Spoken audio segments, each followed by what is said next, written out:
आज की जो पत्रकार वार्ता रखी गई है, ये हमारे स्टेट के जितने भी संगठन SC ST OBC के प्रधान, इन सभी ने मिलकर हमारी जॉइंट जो स्टेटमेंट है वो पत्रकार वार्ता के माध्यम से जनता तक पहुंचेगी। मैं ये बात कहना चाहता हूं कि जिस तरीके से हमारे समाज के लोगों के साथ अत्याचार बढ़े हैं बीजेपी सरकार आने के बाद, बीजेपी और RSS का स्लोगन था कि हिंदू तब का बढ़ावा करना। मैं ये पूछना चाहता हूं कि किस तरीके से आप हिंदुओं को इकट्ठा कर रहे हैं। हमारे दलितों की हालत देखी आपने। जम्मू कश्मीर में, पूरे भारतवर्ष में दलितों के ऊपर इतने अत्याचार हो रहे हैं कि वो जीने के काबिल नहीं रहे हैं। मैं कुछ हरासमेंट के केस मीडिया के माध्यम से LG साहब तक पहुंचाना चाहता हूं। श्रीमती कमलेश कुमारी जो सरपंच किश्तवाड़ की थी, उसके ऊपर BDC चेयरमैन सुरेश शर्मा द्वारा जातिगत शब्दों के साथ उसे हरास किया गया।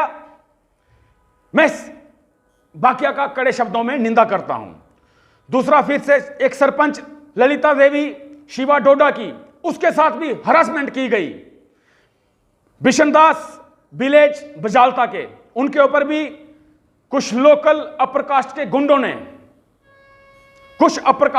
ने उनके ऊपर भी अत्याचार किया। मजालता SC फैमिली के ऊपर फिर अत्याचार हुआ। रामनगर जंदरोड में एक वीडियो वायरल हुई जिसमें हमारे महाशा बरादरी के एक शख्स के ऊपर जातिगत सूचित शब्दों से उसे हरास किया गया।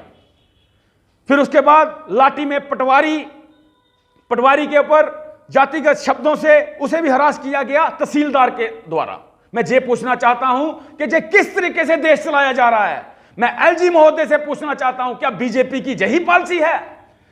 क्या देश की बीजेपी जो सेंटर में बैठी है उसने क्या ये निर्देश दिया है कि जितने भी SCओं के ऊपर, दलितों के ऊपर, शोषितों के ऊपर, पीड़ितों के ऊपर अगर अत्याचार हो गए तो आप एडमिनिस्ट्रेशन को रोक लीजिएगा?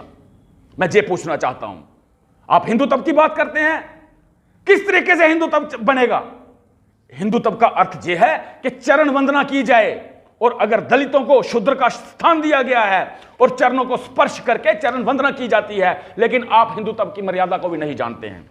आप हिंदुओं के नाम पर आपसी भाईचारे को फूट की तरफ लेना चाहते हैं, और ऐसे ही अगर अत्याचार बढ़ते रहे तो मैं ये कहना चाहता हूं कि हमारे लोग बहुत जल्दी जहां तो बुद्धिज्म की तरफ जाएंगे, जहां सिखिज्म की तरफ जाएंगे, जहां इस्लाम की तरफ जाएंगे।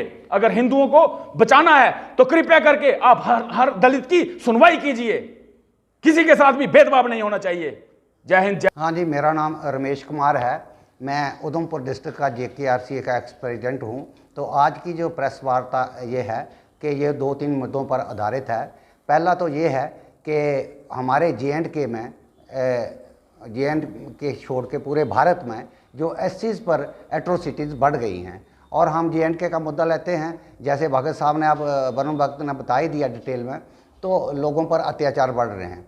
दूसरा मुद्दा ये है कि हमारे एम्प्लॉइज़ जो हैं उनको विक्टिमाइज़ किया जा रहा है। जैसे हमारे एक डॉक्टर हैं जिन्होंने 20-20 घंटे काम किया कोरोना में और उनको सस्पेंड कर दिया गया। एक हमारे सीनियर KS ऑफिसर हैं, उनको सस्पेंड किया गया है। प्रिंसिपल मेडिकल कॉलेज को इतना अच्छा काम और एप्रिसिएशन लेटर भी गवर्नर महोदय की तरफ से दिया गया, उनको भी पोस्ट हटाया गया। एक डमी पोस्ट टेक्निकल सेक्रेटरी की बना के उनको वहाँ GM मेडिकल कॉलेज के प्रिंसिपल की पोस्ट से हटा दिया गया। और तीसरा ये है कि रिजर्वेशन का हमारा मुद्दा है जो पिछले 5 साल से चल रहा है। वो J&K स्टेट की ब्यूरोक्रेसी और डेलिबरेटली इसको टाल मटोल खेल रही है। ऑनरेबल गवर्नर महोदय ने अगस्त में इस फाइल को अप्रूव किया था, लेकिन बड़ी दिस इज़ वेरी अनफॉर्चुनेट कि पिछले 2 महीने से ये फाइल वहाँ सेक्रेटरीट में पड़ी है, जिसका एक एफिडेविट दे के सुप्रीम कोर्ट ने इस केस को ख़त्म करना था, वो नहीं हो रहा। तो मैं मीडिया के माध्यम से आज की प्रेस वार्ता में ऑनरेबल जो हमारे LG हैं J&K के मनोज सिन्हा जी, उनसे रिक्वेस्ट करना चाहता हूं कि हमारे ये जो इश्यूज़ हैं स्पेशली SC ST और OBCs के, इनके ऊपर एक संज्ञान लिया जाए और डायरेक्ट किया जाए जो ब्यूरोक्रेसी है कि इनके जो जितने भी इशू पेंडिंग्स हैं इनको इमीडिएटली रिजॉल्व किया जाए। अन्यथा हमारे लोग जो है सड़कों पर उतरने के लिए तैयार हो जाएंगे, जिसके लिए एक मास रैली का हम प्रोग्राम डिसाइड कर रहे हैं। शायद वो 21 नवंबर को की जाएगी। धन्यवाद। जय भीम, जय भारत।